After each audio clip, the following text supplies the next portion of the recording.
আমি গুনাহগার, আমার নাগাল গুনাহগার কেউ নাই পৃথিবীতে, আমার সমান গুনাহগার কেউ নাই। আমি কি বড় গুনাহগার? মানে আল্লাহ যদি আমার গুনাহ মাফ করে তাহলে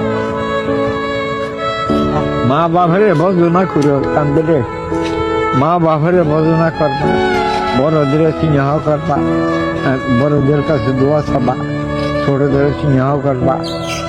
এই এলো তোমাকে কাম। আল্লাহ গুনাহ খাতা মাফ করবো। আল্লাহ বলছে যে হকুল্লাহ হকুল এবাদ, হক কথা কইলে ভাড়া আল্লাহ শুনবো না, হক কথার মধ্যে শয়তানি শুনবো, আর হক কথা আল্লাহ হক শুনবো।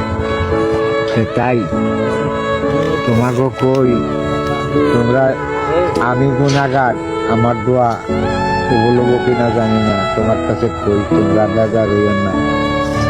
তোমরা দুই একটা কথা গাই মনের ভিতরে রাখলে ভাই লাভ আছে, ক্ষতি নেই। হ্যাঁ,